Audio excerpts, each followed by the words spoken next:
Today, a pretty familiar story in Slashdot. Malicious spam jumps to 3 billion messages per day. But then again, this is somewhat of an old story. I remember seeing this before.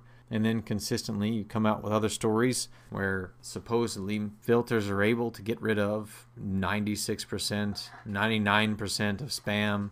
And of course, sometimes these are free because of all of the logistical cost of spam. And then sometimes these are cost filters. But regardless, it always seems to get back up to this number and then makes the news again.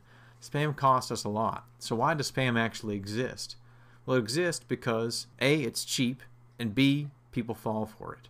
In fact, it's so cheap that I once read, and this was years ago, it could be even more now, that for 1 million pieces of spam, they need only 3 people to fall for it. That is, click on or engage in whatever offer they are trying to offer, whether it's meds or Ponzi scheme or whatever it is. 3 people out of 1 million in order for spam to be profitable. So what I wanted to do was take a look at a little bit of spam to familiarize people with what is typical and what not to fall for.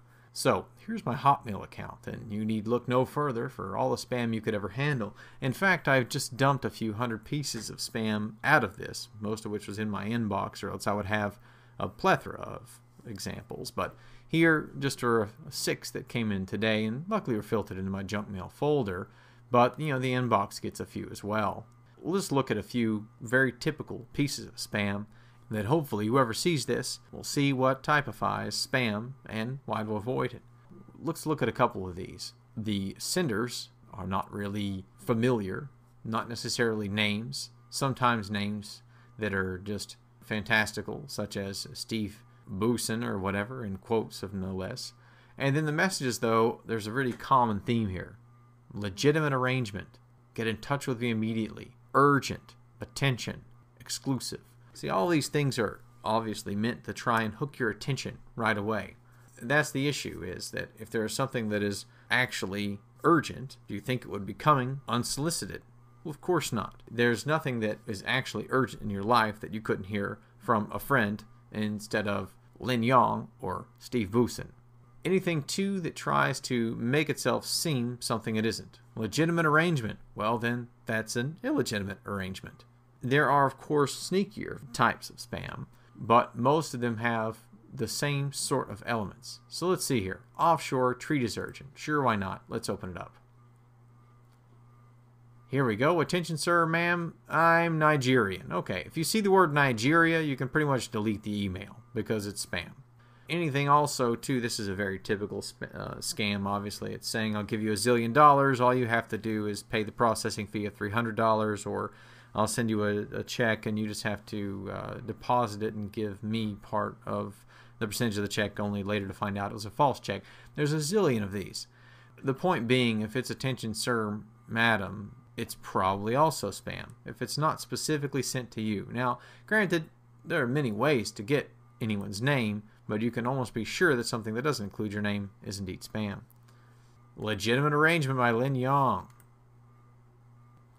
Attention, again, no name. Here's another really very clear piece of spam, is something that has a hyperlink in it. Don't be confused by this. If it's from a legitimate business, most of the time it won't have a hyperlink unless you are a member of that business and it's something where it's a link to, say, your monthly statement or something of that nature.